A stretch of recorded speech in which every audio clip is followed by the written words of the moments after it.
राधे राधे दोस्तों। आज मैं आप सभी को बहुत ही अच्छी और भगवान पे विश्वास की कहानी सुनाऊंगी। उम्मीद करती हूँ आप इस कहानी को पूरा सुनेंगे। एक समय की बात है। एक राजा और रानी रहते थे। उनके पास किसी भी चीज की कोई भी कमी नहीं थी। राजा जो था वो भगवान शिव का बहुत बड़ा भक्त था।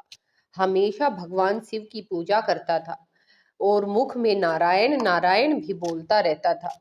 इसलिए वह किसी भी चीज की कमी महसूस नहीं करता था।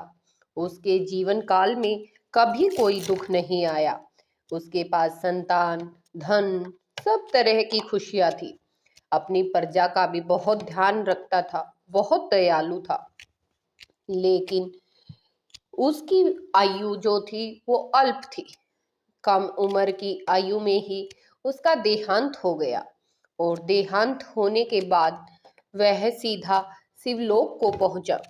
शिवलोक में जब वहां पर ब्रह्मा जी बैठे थे तो ब्रह्मा जी ने उसको धोबी के घर जन्म लेने के लिए भेजा। तब भगवान शिव ने ब्रह्मा जी से प्रार्थना की कि यह मेरा प्रिय भक्त है, हमेशा दूसरों की सेवा करता है। वैसे भी यह पहले राजा था तो इसको राजा के घर ही जन्म लेना चाहिए। इससे धोबी का काम नहीं होगा। लेकिन ब्रह्मा जी अपनी बात पर अड़िग रहे। उन्होंने उसको धोबी के घर जन्म लेने के लिए कहा। तब भगवान शिव ने कहा, ठीक है ब्रह्मा जी, अगर आप मेरी बात नहीं मानते तो ना सही, लेकिन मैं आपसे कहता हूँ कि ये धोबी का काम नहीं करेगा। इस पर ब्रह्मा जी ने कहा, मैं भी देखता हूँ कि धोबी के घर जन्म लेने के बाद यह धोबी का कार्य कैसे नहीं करेगा। मैं इसको एक गरीब परिवार में जन्म दूंगा और गरीबी के कारण इसको हर वो कार्य करना पड़ेगा जो पेट भरने के लिए हर मनुष्य को करना पड़ता है। फिर भला यह कैसे धोबी का काम नहीं करेगा। इस पर दोनों भगवान शिव और ब्रह्मा जी में बहस हो गई। तब भगवान शिव ने कहा, चलो ठीक है, देखते हैं। राजा का जन्म एक धोबी के घर हुआ। धोबी के घर की हालत बिल्कुल भी ठीक नहीं थी। लेकिन जो बच्चा पैदा हुआ वह पूर्व जन्म में राजा था और उसका कुछ कुछ असर अब भी उसके जीवन काल में दिखाई देता था। वह हमेशा ही राजाओं वाली बातें करता और राजाओं वाली हरकतें करता रहता था। जब वह थोड़ा बड़ा हुआ तो धोबिन ने उसे काम करने के लिए कहा। लेकिन उस लड़के ने कहा कि नहीं, मैं तो पढ़ लिख कर बड़ा आदमी बनूंगा, मुझे ये धोबी का काम करना बिल्कुल भी अच्छा नहीं लगता। इस पर धोबी और धोबिन ने कहा कि देखो बेटा, हमारे पास इतना रुपया नहीं है कि हम तुम्हें पढ़ा सके। हम तो पूरा दिन कपड़े धोकर इस्त्री करके इतना ही कमाते हैं कि हमारा बस पेट भर जाए, इससे ज्यादा हम नहीं कमा पाते। इस पर लड़का था वो नाराज होकर बैठ गया। कहने लगा, नहीं, मुझे तो बस पढ़ लिख कर बड़ा आदमी बनना है। ऐसे तो हम इस धोबी की जिंदगी से अपना पीछा छुड़ा ही नहीं सकते। मैं तो राजा महाराजा की तरह रहना चाहता हूँ। लेकिन जो धोबी और धोबिन थे उन्होंने काफी दबाव दिया और कहा कि बेटा देखो, तुम पहले कुछ इतना कमा लो कि तुम अपनी पढ़ाई पे खर्चा कर सको, उसके बाद तुम धोबी का काम छोड़ देना और अपनी पढ़ाई कर लेना। हम तुम्हें बिल्कुल भी नहीं कहेंगे धोबी का काम करने के लिए। इस बात को सुनकर लड़के ने भी थोड़ी हामी भर दी और वह भी अक्सर अपने पिताजी के साथ नदी पर जाने लगा। उनके धोए हुए कपड़ों को उठा देता, इधर उधर फैला देता, बस इतना ही काम करता। फिर उसके पिताजी कहते, अगर तुम ऐसे ही इतना ही काम करोगे तो हमारे घर की आर्थिक स्थिति तो और भी कमजोर हो जाएगी। कहाँ से लाएंगे पैसा? भोजन खाने के लिए भी पैसा चाहिए और तुम्हें तो तुम्हारे तो जो ख्यालात हैं वो भी बड़े राजा महाराजाओं जैसे हैं, तो कैसे चलेगा काम। ऐसे ही दोनों बाप और बेटे में बहस हो गई। बेटे ने कहा, ठीक है, अगर तुम मेरा पेट नहीं पाल सकते और मुझे नहीं पढ़ा सकते तो मैं जा रहा हूँ। मैं अपनी पढ़ाई भी स्वयं कर लूंगा और अपना पेट भी स्वयं ही भर लूंगा। मुझे नहीं रहना ऐसे घर में। ये कहकर वह घर छोड़कर चल दिया। धोबी और धोबिन ने फिर भी मन्नतें की, उसको रोकने की कोशिश की, लेकिन उसने एक ना सुनी। वह तो बस उसने ठान लिया कि वह घर छोड़कर जाएगा। अब वो घर छोड़कर तो आ गया, लेकिन चिंता उसको भी मन ही मन सता रही थी कि अब जाऊं कहाँ। लेकिन वो कहते हैं ना कि भगवान सब कुछ पहले ही तय रखता है। वह एक घर में घुसा, शाम हो गई। उसने सोचा आज कुछ मांग कर ही खा लेता हूँ, थोड़ा पेट भर जाएगा, कल सुबह उठकर देखता हूँ। तब वह एक जो जाट जमींदार होते हैं उनके घर में घुसा और कहा कि माई 2 रोटी दे दो, सुबह से भूखा हूँ, कुछ नहीं खाया है। वहीं पर जाट भी बैठा था। बोले बेटा क्या करते हो? तो कहने लगा कुछ नहीं, अभी तो बस घर छोड़ के आया हूँ, अब आगे जो परमात्मा करवाएंगे वही करूंगा। मैं तो भगवान शिव से के ऊपर किसी को नहीं जानता, उसी की पूजा पाठ करता हूँ और उसी का भक्त हूँ। अब जो भगवान मुझसे कराएंगे वही करूंगा, लेकिन मैं जो भी करूंगा बस पढ़ लिख कर ही करूंगा, बिना पढ़े लिखे तो मैं कुछ ना करूंगा। जब ये सारी बात जाट ने सुनी और उसका आत्मविश्वास देखा तो कहा अच्छा कैसे करोगे भला, मुझे भी बताओ। माँ बाप को छोड़ने के बाद कैसे तुम्हारा गुजर बसर होगा? इस पर लड़के ने कहा ये तो भगवान शिव ही जाने, मुझे इस बात से कोई मतलब नहीं। लेकिन मुझे इतना जरूर पता है कि मैं एक दिन बहुत बड़ा और अमीर आदमी बनूंगा। ये सुनकर जाट को थोड़ी हंसी भी आई, लेकिन बच्चा था, उसकी मासूमियत भरी बातें सुनकर उसने सोचा अब ये कहाँ जाएगा। माँ बाप के इसको छोड़कर आया है, कुछ दिन में अकल आ जाएगी, इसको यहीं भोजन दे देते हैं और यहीं पर रख लेते हैं।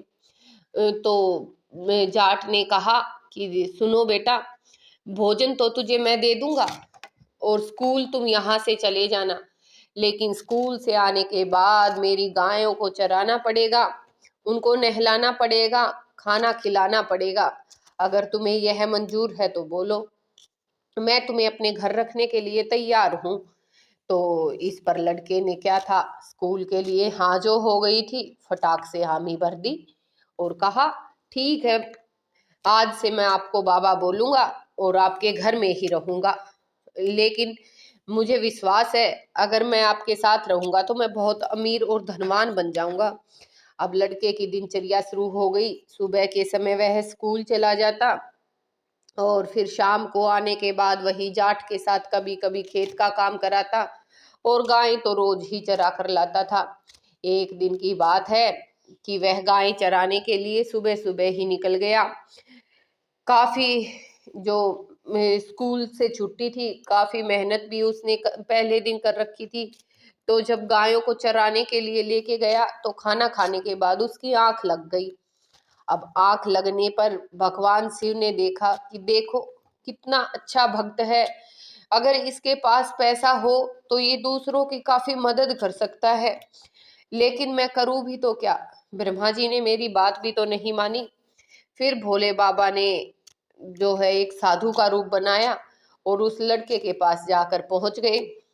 वहां पहुंचकर बोले कि बेटा सो रहे हो या जग रहे हो? तब लड़के ने कहा हाँ बाबा जग ही रहा हूँ, आप हुक्म कीजिए, जो आप कहोगे वही करूंगा। तो कहने लगा कि बेटा मैं तो कुछ नहीं चाहता, बस इतना चाहता हूँ कि तुम एक बार विष्णु लोक में मेरी यह चिट्ठी दे आओ।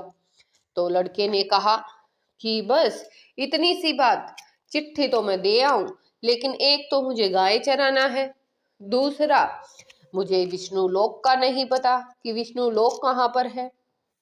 अब ये बातें दोनों के बीच हुई तो भगवान शिव ने कहा जो साधु का रूप बना कर आए थे कि तुम यहाँ से सीधे सीधे चलते जाना, जो चीज रास्ते में आए उसको पार करना और यहाँ से सीधे चलते जाओगे जंगल के बीचों बीच तो तुम्हें जो है विष्णु लोक में ही पहुंचोगे। लड़के ने कहा ठीक है, लेकिन मेरी गैया, अगर मैंने ये गैया ऐसे ही बीच में अधूरी छोड़ दी तो ये इधर उधर भाग जाएंगी और फिर कैसे मैं जाकर जाट को क्या जवाब दूंगा?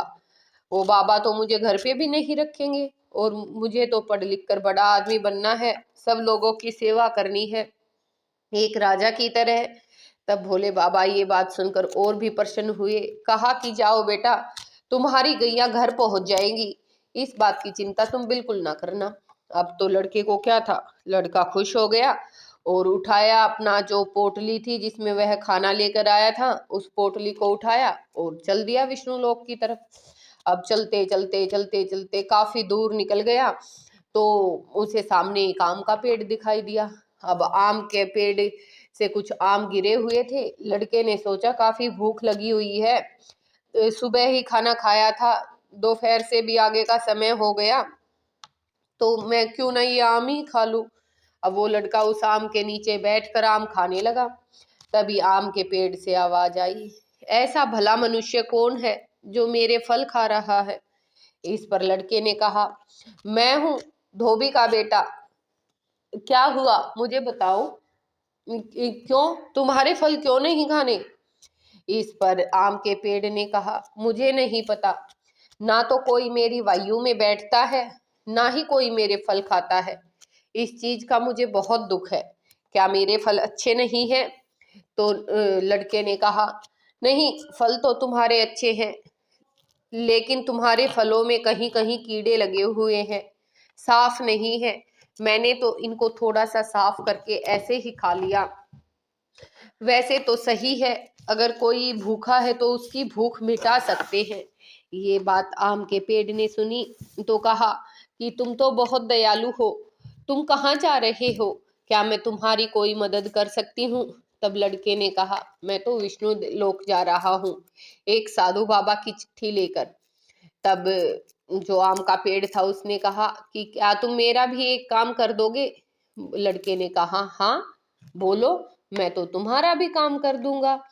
तो इस पर जो आम का पेड़ था वो कहने लगा कि ठीक है, तुम जाओ, जब विष्णु भगवान से मिलो तो पूछना कि मेरी वायु इतनी गर्म क्यों है, मेरे फल इतने सड़े हुए क्यों लगते हैं, ऐसा मैंने क्या गुनाह किया है, क्या अपराध हुआ है मुझसे?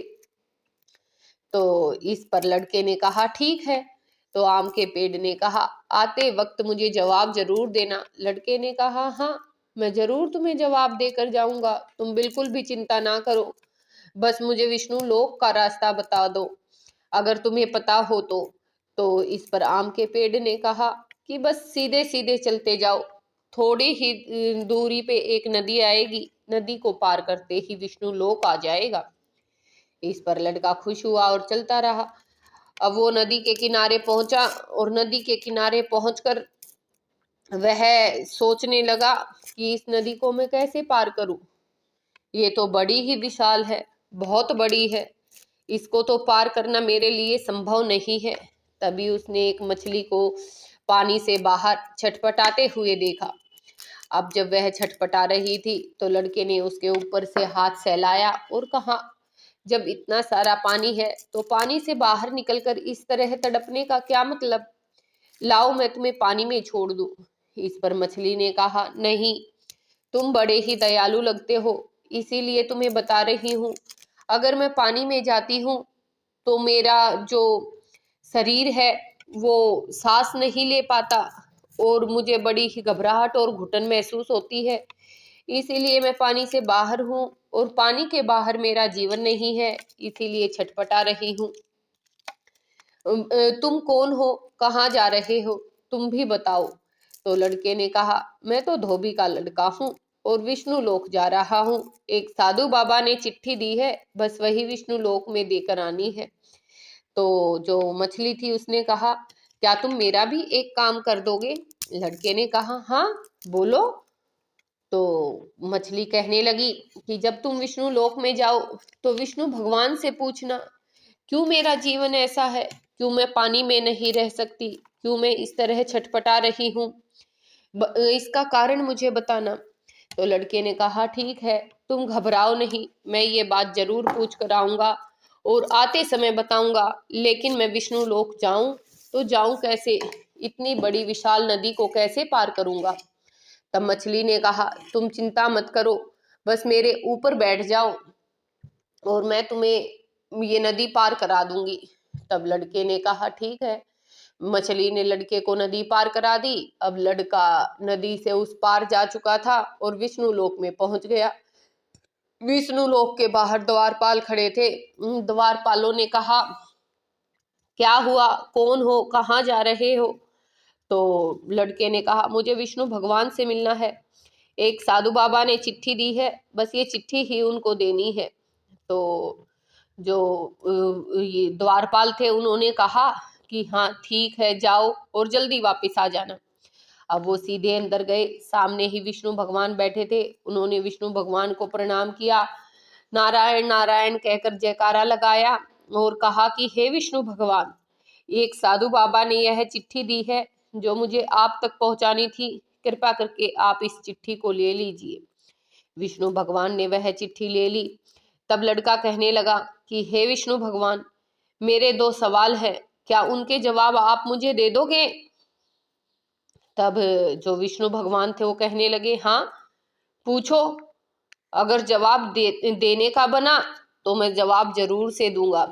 तो इस पर लड़का कहने लगा कि हे साधु बाबा विष्णु भगवान, मैं रास्ते में जब आ रहा था तो एक आम का वृक्ष था। उस पे बहुत सारे आम, बहुत फल लगे हुए थे, लेकिन उसकी वायु गर्म थी और उसके फलों को कोई नहीं खाता, कीड़े लगे हुए थे। ऐसा क्यों? वो आम का पेड़ ये जानना चाहता है, क्या उससे कोई अपराध हुआ है या कोई और कारण है? वह मुझको बताइए, मुझे आम के पेड़ को भी जवाब देना है। तो विष्णु भगवान ने कहा कि सुनो बेटा, उस आम के जो वृक्ष है वह बहुत विशाल है और उसकी जड़ में बहुत सारा सोना दबा हुआ है। सोने हीरे जवाहरात दबे हुए होने के कारण उसकी वायु गर्म है और उसके फलों में कीड़े लग जाते हैं। अगर वह सोना वहां से हट जाएगा तो उसकी वायु ठंडी, शुद्ध और अच्छी हो जाएगी और उसके जो फल हैं उनमें भी कीड़े नहीं लगेंगे। कहा, हे विष्णु भगवान, एक सवाल और है। एक मछली है बेचारी, जल ही उसका जीवन होता है, लेकिन जब वो जल में जाती है तो उसका जी घबराता है, वह वहां नहीं रह पाती। बताइए मैं क्या करूं? कैसे उसका उसकी समस्या का समाधान हो सकता है? मुझे तो मछली को भी जवाब देना है। मछली ने ही तो मुझे नदी से पार कराया था। तो विष्णु भगवान ने कहा कि बेटा, उसको कहना कि उसने ना पिछले जन्म में ना इस जन्म में किसी को गुरु बनाया है, ना ही हरि का नाम रटा है, इसीलिए उसके साथ ये वाक्या हो रहा है। जिस दिन वह किसी को गुरु बना लेगी और हरि नाम रटने लगेगी, उसी दिन से उसकी ये समस्या ठीक हो जाएगी। अब लड़के ने विष्णु भगवान को धन्यवाद किया और साधु बाबा की चिट्ठी सौंपकर वापिस अपने लोक को लौटने लगा। अब लौटते वक्त वह मछली उसी किनारे बैठी थी। लड़के ने कहा, चलो मुझे नदी पार कराओ। तो जो मछली थी वह कहने लगी, नहीं, पहले मेरे सवाल का जवाब दो। तो जो लड़का था वो कहने लगा, सवाल का जवाब तो मुझे मिल गया, मैंने पूछा था विष्णु भगवान से, लेकिन जवाब देने के बाद क्या पता तुम मुझे नदी पार ना कराओ, इसलिए पहले तुम नदी को पार कराओ, फिर मैं तुम्हें तुम्हारे सवाल का जवाब देता हूँ। तो मछली ने लड़के को नदी पार करा दी। अब नदी पार कराने के बाद वह कहने लगी, अब बताओ क्या है मेरी समस्या का हल? तो लड़का कहने लगा कि तूने ना तो पिछले जन्म में ना इस जन्म में किसी को गुरु बनाया है, ना हरि नाम रटा है। अगर तुम ये करोगी तो तुम्हारी इस समस्या का समाधान हो जाएगा। तो जो मछली थी वह कहने लगी, अब मैं किसको गुरु बनाऊं? तो लड़का कहने लगा, ये तो तुम देखो, मैं क्या ही बताऊं। तो जो मछली थी वो कहने लगी कि अगर तुमसे अच्छा कौन है जिसने मेरी समस्या को समझा और उसका नमो नमो शंकरा भोलेनाथ शंकरा त्रिलोकनाथ शंभु है शिवाय, क्या तुम मेरे गुरु बन जाओगे? तो इस पे लड़का कहने लगा, ठीक है, तुम मुझे गुरु बना लो, लेकिन ओम नमः शिवाय और हरि नाम को हर समय अपने मन में रखना और उसका जाप करते रहना। जब भी तुम पानी में रहो, भजन और कीर्तन में अपना ध्यान रखना। कभी भी इधर उधर किसी भी जीव जंतु को बिना मतलब के मत सताना। मछली ने कहा ठीक है, और मछली पानी में चली गई और मछली की समस्या का समाधान हो गया। अब मछली ने उसको गुरु बना लिया। अब लड़का वापिस आया। अब आम का वृक्ष था, वो भी बड़ा बेसब्री से उसका इंतजार कर रहा था।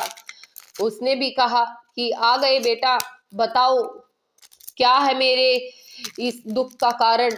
तो लड़का कहने लगा, हाँ मैंने पूछा आम राजा, और विष्णु भगवान ने बताया कि तुम्हारी जड़ों में बहुत सारा सोना दबा हुआ है, हीरे जवाहरात हैं जो बहुत ही मूल्यवान है। अगर उसी की वजह से तुम्हारी वायु गर्म और जो फल है वो सड़े हुए होते हैं, तो जो अगर कोई उसको निकाल देगा तो तुम्हारी समस्या का निवारण हो जाएगा। तुम्हारी वायु बहुत ही शुद्ध, सुंदर, मीठी और फल बहुत ही अच्छे होंगे, एक फल में भी कीड़ा नहीं लगेगा।